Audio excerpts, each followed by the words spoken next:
Friends, it's Dr.Waks, naturopathic physician, happily retired.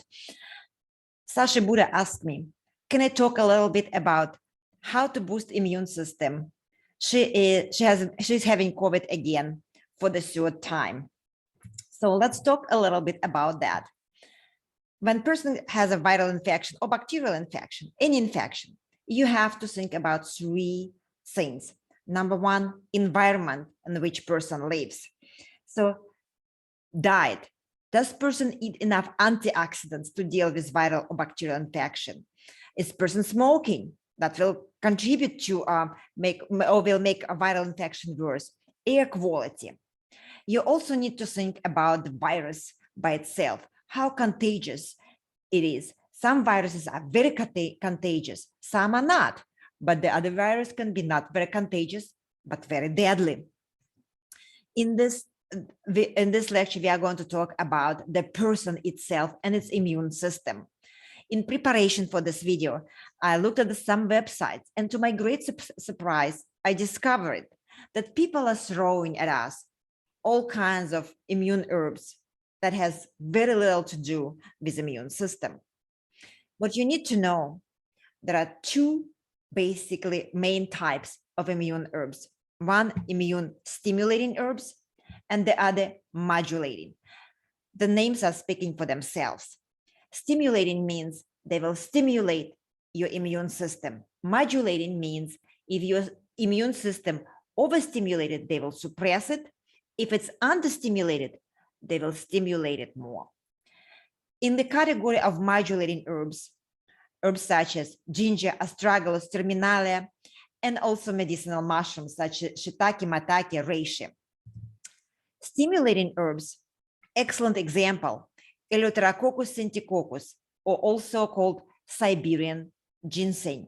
Very strong herb, very well researched. It will stimulate, if you will take high enough dose, you will see effect in a matter of a couple of weeks. You will see increased number of macrophages and the white cells in the bloodstream.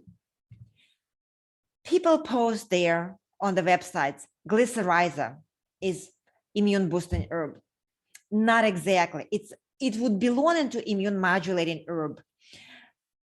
It acts by different means. It will prolong the lifespan of your corticosteroids, and the corticosteroids are anti-inflammatory. So if you have a lot of inflammation and immune system overstimulated, corticosteroids will suppress inflammation and will bring down immune response. So you can take a DGL as a natural substance, or people who have asthma, for example, will take corticosteroids to suppress inflammation in form of pill. Barberis vulgaris is a strong, has a substance called berberine, strong antibacterial and antiviral properties. Curcuma longa will consider the hard herb, will bring blood supply into the area of inflammation. Also because of its hard herb, it will kill bacteria and virus. And if you take high enough doses, it will also kill you. Sasha asked, can you tell a little bit about herbs good herbs be used in Philippines, because she doesn't have the same herbs there. So I looked online and I found moringa, very well researched herb, and now it's used for HIV patients. Ginger, immune modulating herb, quite benign. I put here, Sasha, for you vitamin C. It does not actually stimulate or suppress immune system, but the vitamin C is a strong antioxidant. When the infection happened, virus invade the cells, cells are broken, enzyme spills out, enzymes create more damage to other cells, and oxygen get out of the cells, and there are free radicals of oxygen, and vitamin C is antioxidants. It's basically will combine with free radicals of oxygen. So that's the effect. Now let's go to the blackboard for the lesson on immune system. Turn on your imagination. It's a person. This is an eyes. This is the nose, and this is the virus. If we inhale virus right here, it will sit on the surface and epithelial surface of pulmonary tract. And it has different types of the cells, some of them nice and square like that. And on their surface, they have brushes. There are other types of the cells called goblet cells. They will produce mucus.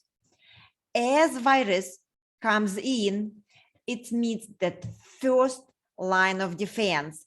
Mucosal cells get damaged, they will start to produce mucus, and the mucus gets swept together with the virus in the direction of the opening of the nose. So that's the time when you see the nose is running and kids have here mucus just running down into the mouth. If unfortunate event happens and this virus gets through the first defense, then it will end up here in the bloodstream. Let's draw the bloodstream as red. This is the bloodstream and the virus is floating right here. Along the bloodstream, we have second defense cells. They called macrophages. They are big and round. And the moment virus showed in the bloodstream, they stick their hands right here into the bloodstream. This is the one hand, and this is the other. And they will grab this virus and incorporate here, and will start to eat it, breaking apart. Let's say this is the one part. At this moment, macrophage converted into antigen presenting cell. What it does, it takes this part of the virus and show that here is the part of the virus. Will show that to immune system, this triangular is a foreign substance. At that moment, so-called T helper cells, I will name them T cells, will come into contact with this antigen antibody, and they will say, hey, listen, time to start working immune system. We have a foreign body right here. And that's when the immune system becomes really activated. I found this wonderful drawing.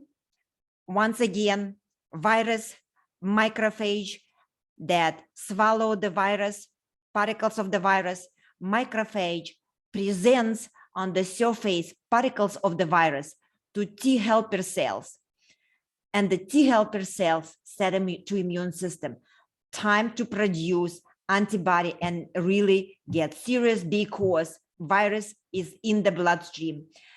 B cells get formed on the surface of B cells. There are antibodies that are matching exactly to that imprint that was made by T helper cells.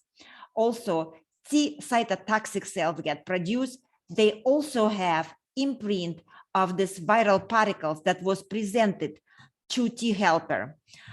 These cytotoxic cells will go into the bloodstream. They will look for the particles of the virus, for the cells that have this exactly this shape, and they will start to destroy. An antibody will also destroy floating virus in the bloodstream. Now, guys, before we finish this presentation, I want you to ask yourself a question. If you're planning to start immune stimulating herbs or modulating herbs, and by the way, most of them are pretty benign, especially immune modulating herbs. Siberian ginseng, you can have a side effect, but modulating herbs are mild. Why do you want to do that? Why is that you decide that your immune system either too low or too stimulated? Is there a reason for that? Maybe you don't eat enough antioxidants, fruits and vegetables. Maybe you're smoking. Maybe you don't eat enough protein. So before you actually start to act, look around, think, why is that your immune system is not strong enough? And maybe you need to feed your immune system first before you will start to stimulate that or suppress that immune system. So feed it, nourish it, and then stimulate it. Okay, guys, thank you very much. If you have any questions, ask them right there below. Like, subscribe. Bye-bye.